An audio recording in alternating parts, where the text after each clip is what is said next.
रहे थे?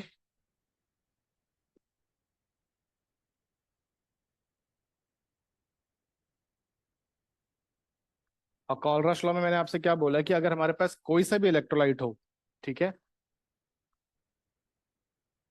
कोई सा भी मतलब कोई सा भी, वीक स्ट्रॉन्ग कुछ भी, तो उसके लैम्डा इंफिनिटी को हम कुछ इस तरीके से रिप्रेजेंट कर सकते हैं।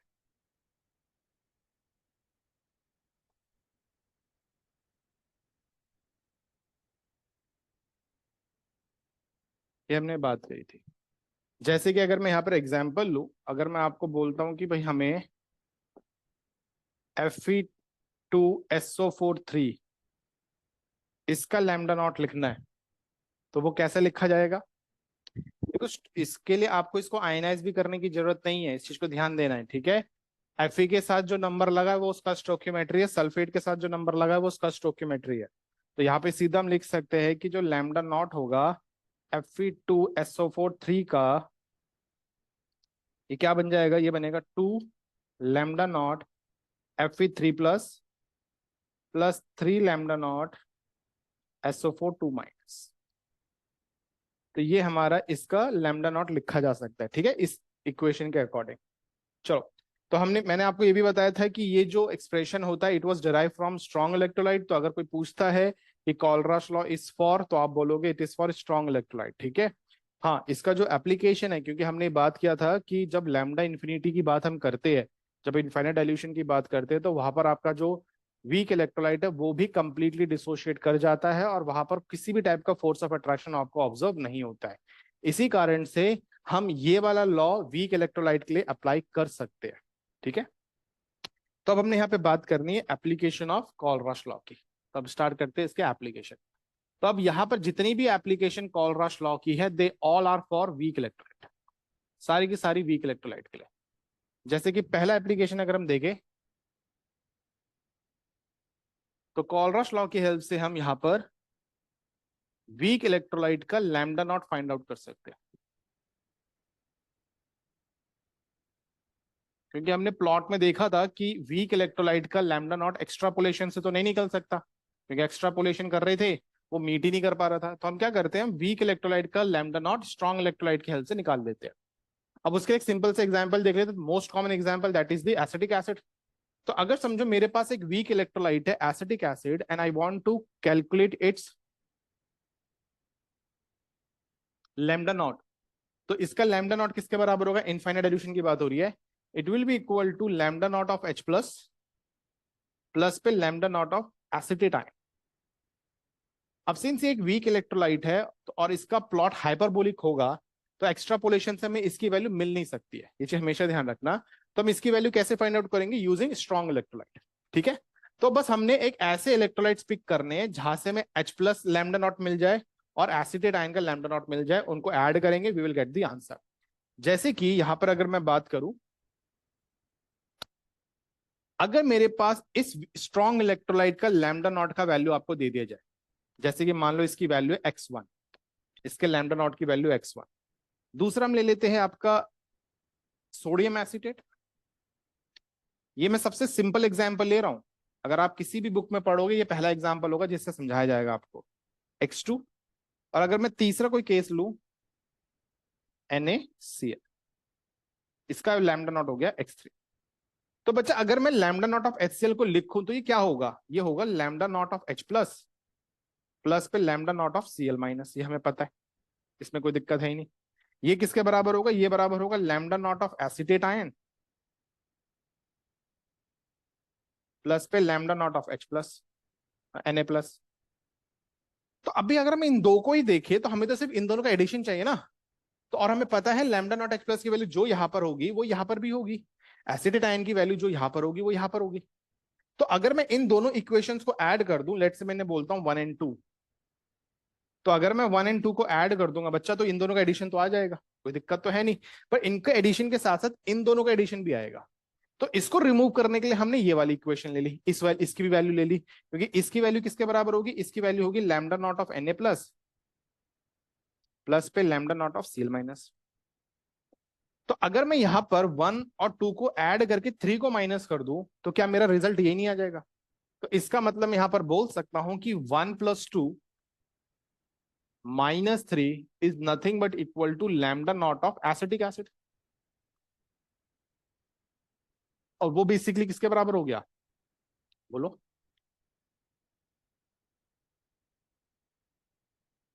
वो बराबर हो गया x1 + x2 - x1 x3। x1 x2 x3 क्या है? They are the value of lambda naught. मैंने कोई नंबर नहीं दिया, मैंने एक जनरल वैल्यू ले लिया, ठीक है। तो इस तरीके से आप कभी भी किसी भी वीक इलेक्ट्रोलाइट का वैल्यू निकाल सकते हो। आपको कोई सा भी वीक इलेक्ट्रोलाइट दिया गया है, you can calculate it using this formula.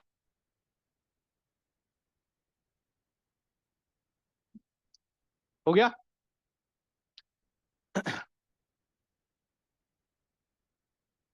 चलो, सो this is the first application. तो Step यहाँ back slide, please. तो बस आपने ये ध्यान देना है कि आपने गिवन इक्वेशन से ना बस ये फॉर्म बनानी है और आपका आंसर हो जाएगा, ठीक है।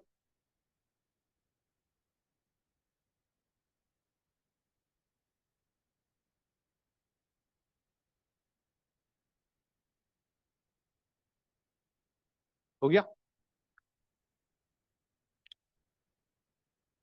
तो जैसे कि एक क्वेश्चन बनाते हैं। लेट से मैं आपसे पूछ रहा हूं कि भाई बताओ इसकी वैल्यू क्या होगी, ठीक है। और मैंने आपको वैल्यू दे दी है इसकी। लेट से ये x1 है, ठीक है। और फिर मैंने आपको वैल्यू दे दी है इसकी,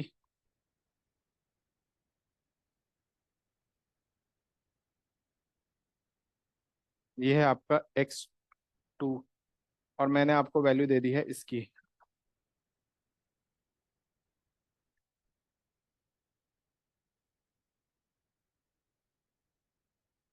थोड़ा सा करेक्शन कर लो इधर।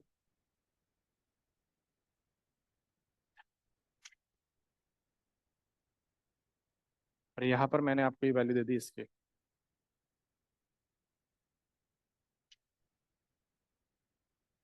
इसको निकालो एक बार, ठीक है। सॉल्व करते वक्त देख लेंगे लिखने में कुछ गलती ना हुई हो, ठीक है।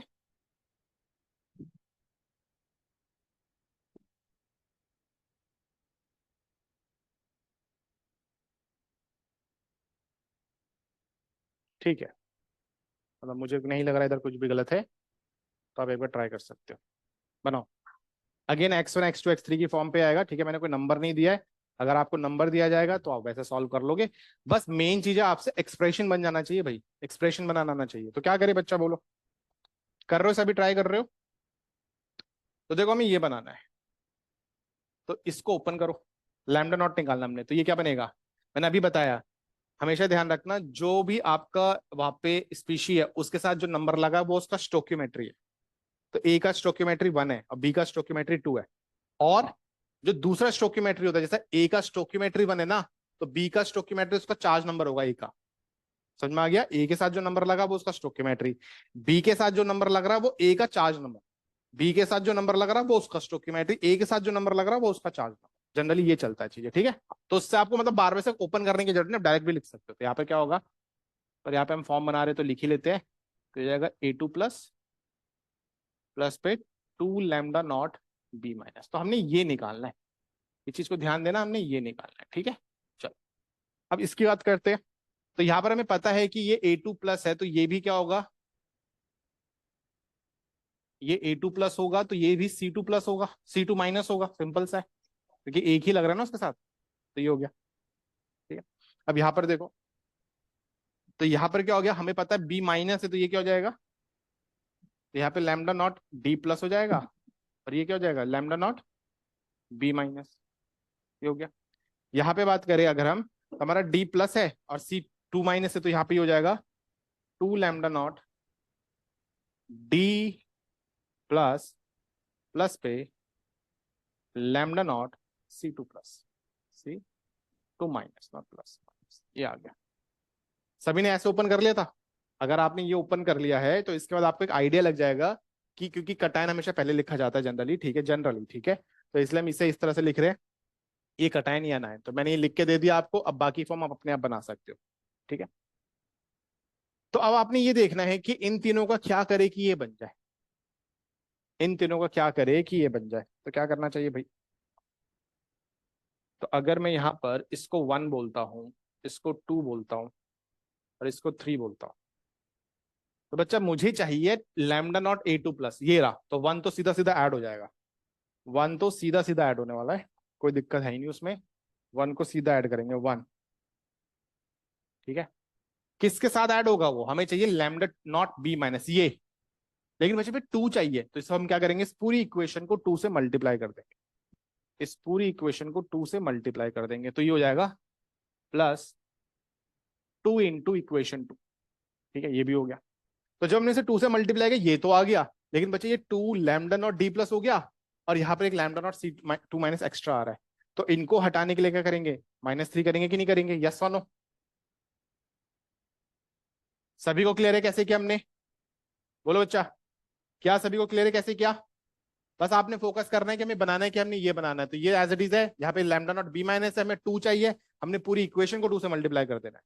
तो जब पूरी इक्वेशन को 2 से मल्टीप्लाई किया तो हमारा यहाँ पे एक्स्ट्रा आ जाएगा 2 lambda naught D plus, 2 lambda naught D plus, और यहाँ पर एक एक्स्ट्रा था हमारा लैम्डा नॉट C2 माइनस। तो ये दो एक्स्ट्रा सीधा सीधा दिख रहे हैं तो -3 कर देते हैं, तो हमारा ये आ जाएगा, इसका मतलब लैम्डा नॉट ऑफ A2B या AB2 सॉरी। तो ये हो जाएगा हमारा x1 प्लस 2x2 माइनस।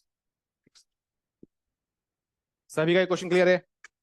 ठीक है, तो इस तरह से हमने इस क्वेश्चन को अटेम्प्ट करना है। तो बस आपको ये ध्यान रखना है कि ये कैसे लिखना है, और बाकी इक्वेशन में से हमने बस ये फॉर्म निकालना है, कैसे भी निकालो, किसी इंटीजर से मल्टीप्लाई करना पड़े, किसी से डिवाइड करना पड़े, आपको ऐड करना पड़े, सब्ट्रैक्ट करना पड़े, जो करना है वो करके आपने ये फॉर्म निकालना। और अभी ये क्लियरली दिख रहा था, ये चाहिए उठा लो, ये चाहिए उठा लो, लेकिन यहाँ पे 2 से मल्टीप्लाई करना है, तो 2 से पूरी इक्वेशन को मल्टीप्लाई कर दिया। जैसे 2 से मल्टीप्लाई किया ये बन गया 2 lambda naught D plus, extra आ रहा है ये, हमें तो सिर्फ ये और ये चाहिए, और ये बन गया lambda naught C2 minus, again extra आ रहा है। तो और यहाँ पे नीचे सीधा सीधा ये दिख रहे हैं हमें दोनों, तो इसको सीधा माइनस कर दो, बन गया आंसर हमारा। ठीक है, तो this is the way to solve this one. तो this is the first application कि किसी भी वीक इलेक्ट्रोलाइट का हम लैम्डा नॉट कैसे निकाल सकते हैं। दूसरा एप्लीकेशन होता है टू फाइंड आउट और to determine the degree of dissociation, to determine the degree of dissociation. Obviously बच्चा डिसोसिएशन किसका निकलेगा? डिग्री ऑफ डिसोसिएशन वीक का ही तो निकलेगा, स्ट्रॉन्ग का तो बन ही रहेगा हमेशा, यही होता है। तो बच्चा डिग्री ऑफ डिसोसिएशन किसी भी वीक इलेक्ट्रोलाइट का हम यूजिंग कंडक्टेंस वैल्यू कैसे निकाल सकते हैं? इसको हम निकाल सकते हैं using this, that lambda is equal to lambda m upon पे लैम्डा m नॉट। मतलब जिस भी कंसेंट्रेशन पे आपसे अल्फा पूछा गया है, क्योंकि इनफाइनाइट डायल्यूशन में तो अल्फा 1 है, जिस भी कंसेंट्रेशन पे अल्फा पूछा गया उस कंसेंट्रेशन का लैम्डा m निकालो, डिवाइड कर दो लैम्डा m नॉट से, डिवाइड कर दो आप लैम्डा m नॉट से। ठीक है, जैसे कि अगर मैं यहां पर एक क्वेश्चन पूछूं,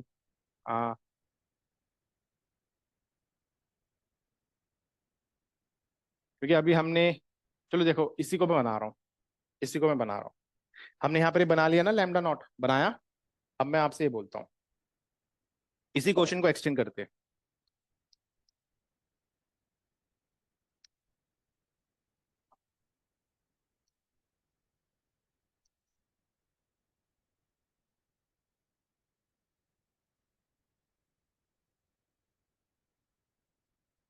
AB2 था ना ये, अब AB2,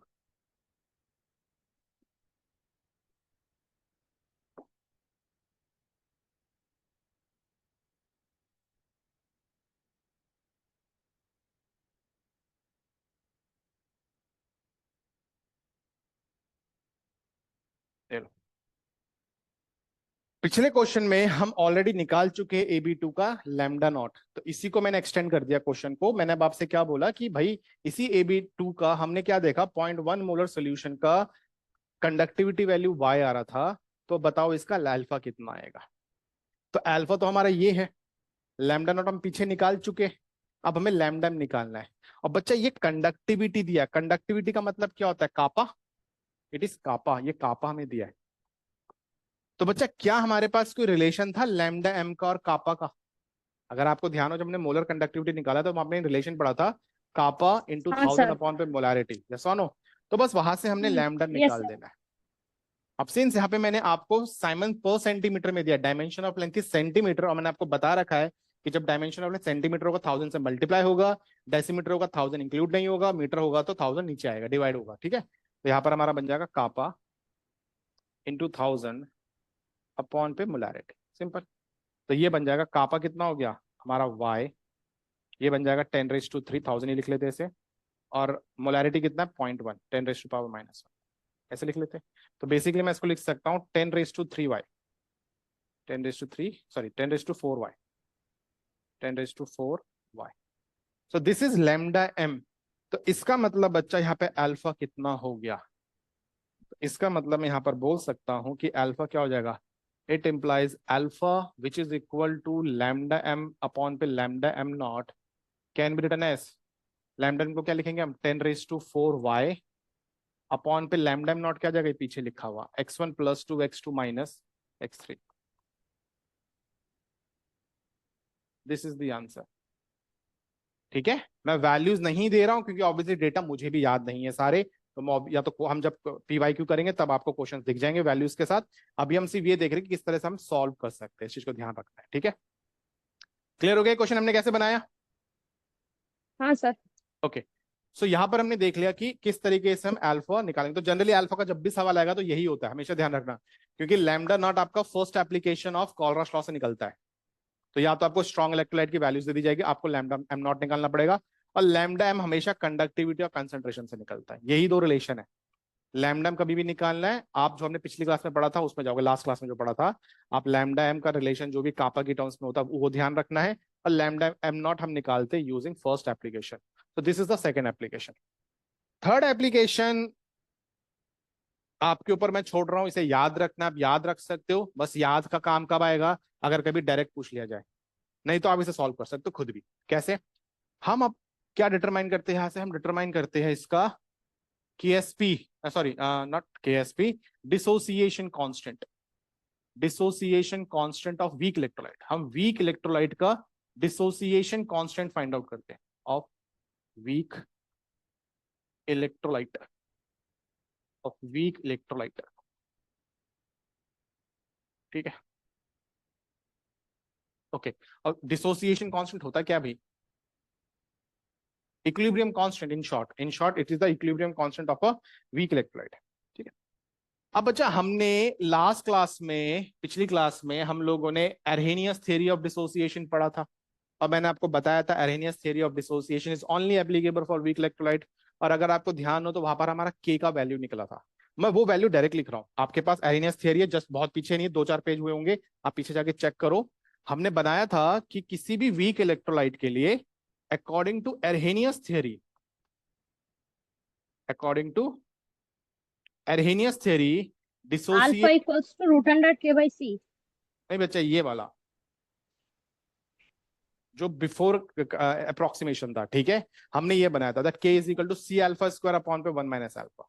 so that was the K for weak electrolyte according to Arrhenius. उसके बाद हमने अप्रोक्सीमेशन लिया था कि alpha is very small compare to 1, वो अलग बात है, ठीक है? तो बच्चा यहाँ पे कुछ नहीं करना, ये एक्सप्रेशन जनरली सभी को याद भी हो जाता है, इतना ये कॉमनली यूज होता है ये वाला एक्सप्रेशन, तो सबको याद भी होता है। हम यहाँ पे क्या करने वाले, बस अल्फा का ना ये एक्सप्रेशन, ये वाला एक्सप्रेशन उठा के बस यहाँ डालने वाले, कुछ भी नहीं कर रहा, बस यहाँ पे डाल देना, ठीक है? अब जब इसको यहाँ पे डालेंगे तो मैं देखो ऐसे करके आएगा, नहीं ये कुछ ऐसे ऐसे करके, देखो फिर यहाँ पर 1 - इस तरह से आएगा। तो जब इसमें एलसीएम वेलसीएम लेंगे, हम सॉल्व करेंगे, तो हमारा के का वैल्यू आ जाएगा ये काम आता है जब आपसे डायरेक्ट पूछी जाती वैल्यू।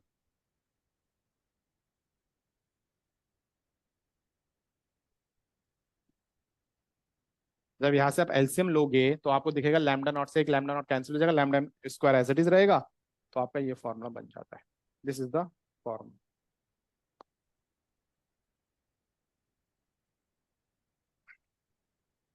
क्लियर है? बोलो। तो बच्चा अगर आप अभी इस वाले क्वेश्चन पे आते हैं, तो इस वाले एक्सप्रेशन को निकालने के लिए भी you need lambda m, you need lambda M naught, and you need concentration. तो कंसेंट्रेशन हमेशा दी जाती जनरली, ठीक है। लैम्डा एम नॉट कैसे निकलेगा, using first application. Lambda m कैसे निकलता है, using the relation between lambda m and conductivity, that's it. तो जैसा क्वेश्चन अभी हमने बनाया वही क्वेश्चन आप वापस यूज करते हुए के भी बना सकते हो, ठीक है। सो दिस इज द एप्लीकेशन। अब आपकी चॉइस है, इसे याद रखो या मत रखो या इसको याद रखो। ये जनरली सबको याद रहता है, इसलिए मैं ज्यादा फोर्स भी नहीं करता हूँ कि इसे याद रखना, पर हाँ कभी कभी हो सकता है डायरेक्ट पूछ ले जाए आपसे, बोला जाएगा the relation the dissociation constant of weak electrolyte, ये ऑप्शन में होगा, मतलब ये नहीं दिया जाएगा, इसको दिया जाएगा, इस फॉर्म पे दिया जाएगा। तो अगर नहीं भी पता है ये लिख लो, अल्फा का तो रिलेशन याद ही रखना है, वो मैंने पहले बोल दिया। सब्स्टिट्यूट करो, रीअरेंज करो, you will get the answer, ticket, कोई फर्क नहीं पड़ता, ठीक है। क्योंकि बच्चा ये और इसमें कुछ फर्क नहीं है भाई, अल्फा निकालने के लिए भी हमें लैम्डा और लैम्डा नॉट की जरूरत है, यहाँ पर भी उन्हीं की जरूरत है। रिलेशन तब काम का होता है ना, जैसे कि यहाँ पे मुझे 4 वेरिएबल्स की जरूरत है, यहाँ पे सिर्फ 2 वेरिएबल की जरूरत है, तो ये काम फॉर्मूला मेरा आसान हो गया। जितने यहाँ जरूरत है सेम यहाँ पर उतने जरूरत है, तो इसलिए एक याद रख लो, कोई जरूरत नहीं दूसरा याद रखने की, ठीक है। चॉइस आपकी है, मैं आप पे छोड़ रहा हूँ इसको, बस आपको डिराइव करना आना चाहिए ऐसे। तो ये हमारा एक और एप्लीकेशन हो गया। देखो ये भी वीक इलेक्ट्रोलाइट के ऊपर है, ये भी वीक इलेक्ट्रोलाइट के ऊपर है। अब मैं एक और एप्लीकेशन की बात करूं अगर, and that is to determine the solubility the solubility of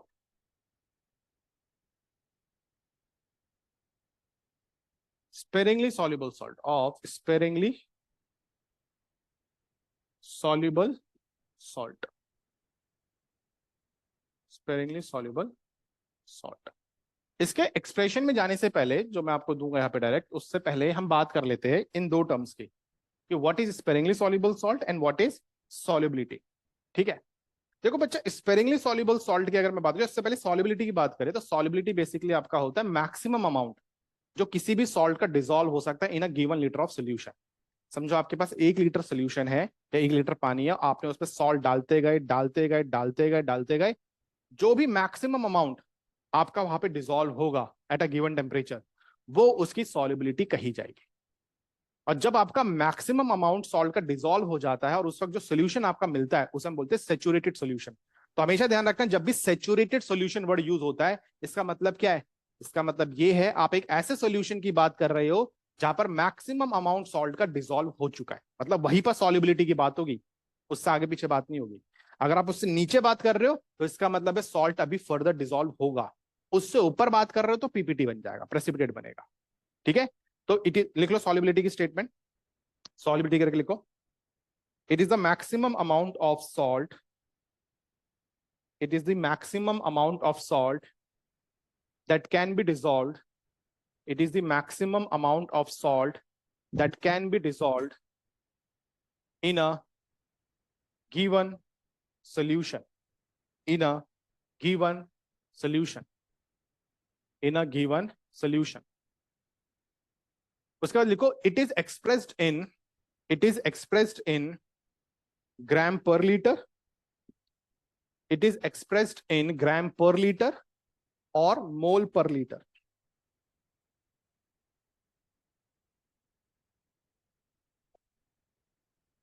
It is expressed in gram per liter और मोल पर लीटर। अब देखो बच्चा, जनरली क्या होता है, सॉल्युबिलिटी सर आपको सॉल्युबिलिटी का डेफिनेशन में टेम्परेचर तो लिखना चाहिए। क्या लिखना चाहिए बच्चा, टेम्परेचर और टेम्परेचर, प्रेशर, क्या temperature, temperature temperature and sir, please temperature.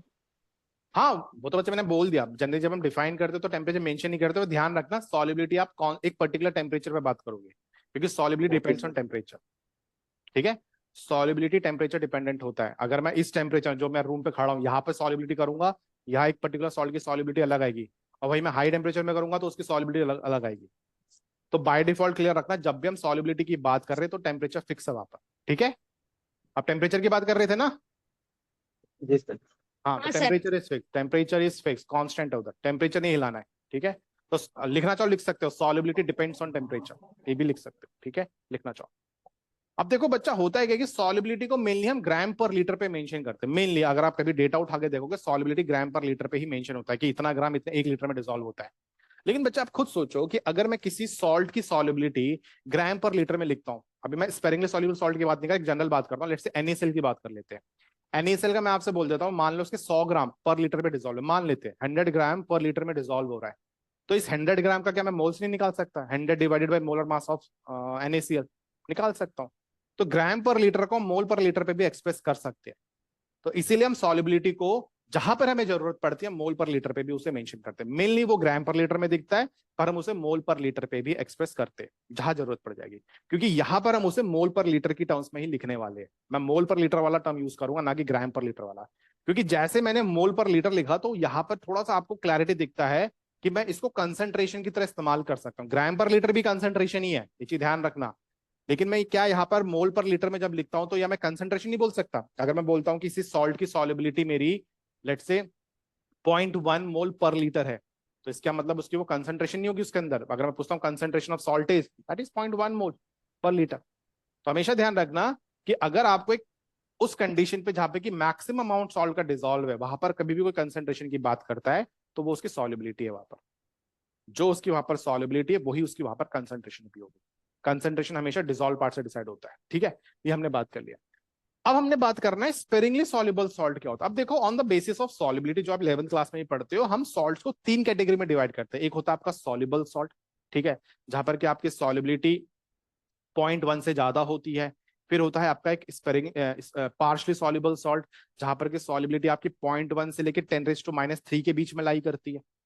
और फिर होता है आपका एक स्पेरिंगली सॉल्युबल सॉल्ट, जहां पर की 10⁻³ से कम होती है सॉलिबिलिटी, मोल पर लीटर से कम की सॉलिबिलिटी आपको दिखती है। तो हमेशा ध्यान रखना बच्चा, there is a difference between partially soluble salt and sparingly soluble salt. क्योंकि जब भी मैं पूछता हूँ स्पेरिंगली सॉल्युबल सॉल्ट तो ज्यादातर बच्चे क्या बोलते हैं, जो पार्शियल डिसॉल्व करते हैं, जो थोड़ा बहुत डिसॉल्व करते हैं। तो बच्चा पार्शियल सॉल्युबल सॉल्ट्स भी तो फिर वही हुए, but there is a difference. हमेशा ध्यान रखना है स्पेरिंगली सॉल्युबल सॉल्ट्स कुछ नहीं बल्कि इनसॉल्युबल सॉल्ट्स होते हैं। तो basically we have 3 types of salts, soluble salts, partial soluble salts and insoluble salts. Insoluble salts को ही हम स्पेरिंगली सॉल्युबल सॉल्ट्स कहते हैं। अब इनसॉल्युबल वर्ड जब हम बोलते हैं तो दिमाग में क्या क्लिक करता है, एक ऐसा सॉल्ट जो बिल्कुल डिसॉल्व नहीं कर रहा। ये गलत होता है स्टेटमेंट। इनसॉल्युबल सॉल्ट का मतलब ये होता है एक ऐसा सॉल्ट जिसकी सॉल्युबिलिटी नेग्लिजिबल है, नेग्लिजिबल मतलब हार्डली डिसॉल्व किया है, ऐसे सॉल्ट को हम बोलते हैं इनसॉल्युबल सॉल्ट। इसका बेस्ट एग्जांपल होता है AgCl। आप सब ने अगर लैब में कभी एक्स्ट्रा एलिमेंट डिटेक्शन किया होगा, Cl- का डिटेक्शन किया होगा, the moment you add AgNO3 आपको व्हाइट पीपीटी निकलते हुए दिखता है। यस और नो? सभी ने किया है? किसी ने एक्स्ट्रा एलिमेंट डिटेक्शन किया है लैब में Cl- का? उस सॉल्यूशन में जैसे आप AgNO3 डालते हो आपको व्हाइट पीपीटी तुरंत निकलते हुए दिखता है। यस सर, यस AgCl को अगर आप देखोगे, आप उसे कभी गूगल ही कर लेना भले ही, आप इनसॉल्युबल यस सॉल्ट का एग्जांपल ढूंढोगे वहां पर भी आपको AgCl दिखेगा। आपको स्पेरिंगली सॉल्युबल सॉल्ट को देखोगे वहां पर भी आपको AgCl दिखेगा, बिकॉज बोथ आर सेम। तो हमेशा ध्यान रखना स्पेरिंगली सॉल्युबल सॉल्ट का मतलब होता है ऐसे सॉल्ट जो इनसॉल्युबल है, जो नेग्लिजिबली डिसॉल्व है इन वाटर और इन सॉल्वेंट। इस चीज को ध्यान रखना है। तो हम ऐसे सॉल्ट की बात कर रहे हैं, पार्शली की बात नहीं कर रहे, ठीक है। तो आप लिख सकते हो sparingly soluble salts are nothing are also called insoluble salts, ठीक है। तो sparingly soluble salt which have negligible solubility in a solvent, अब इस तरह से लिख सकते हो। लिख लो जो भी हमने बात किया अभी फटाफट, अगर लिखना चाहते हो लिख लिए लिख लिया। चलो तो फिर हम यहाँ पे बात करते हैं। तो अब बच्चा यहाँ पर सिंस अगर हमारे पास कोई स्पेरिंगली सॉल्युबल सॉल्ट है, उसका अगर मैं उसको मैं डालता हूँ पानी में, तो भाई जितना भी डिसॉल्व करेगा तो वो बहुत ही कम डिसॉल्व करने वाला, नेग्लिजिबल अमाउंट। तो इसका मतलब 1 लीटर पानी के अंदर वो अपने आप ही एक इनफाइनाइटली डाइल्यूटेड सोल्यूशन बना रहा है, क्योंकि बहुत ही कम अमाउंट डिसॉल्व होगा। 1 लीटर का अमाउंट इतना ज्यादा होगा कि distance between the ions is very large, तो there is no force of interaction. तो इस सिनेरियो पे हम क्या करते हैं, हमारा जो ये रिलेशन होता है, मैं कॉमन रिलेशन इस्तेमाल कर रहा हूं सेंटीमीटर वाला, ठीक है। इसको हम क्या लिख देते हैं,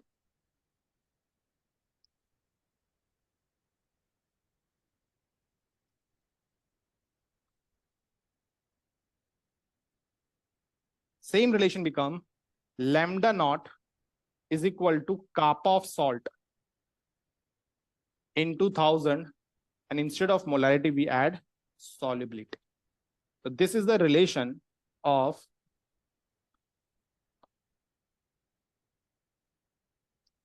sparingly soluble salt, ठीक है। अब यहां पर एक चीज का ध्यान देना है कि जो कापा सॉल्ट है, इसका मतलब है कि सिर्फ और सिर्फ कंडक्टिविटी ऑफ सॉल्ट चाहिए। अब कभी कभी क्या होता है, अभी देखो, अगर आप एक स्पेरिंगली सॉल्युबल सॉल्ट को पानी में डालोगे जिसकी हार्डली कोई सॉल्युबिलिटी है, पानी भी आपका पार्शियल डिसोशिएट करता है, आप सबको पता है, तो वो भी कुछ ना कुछ कंडक्टेंस में कंट्रीब्यूशन देगा।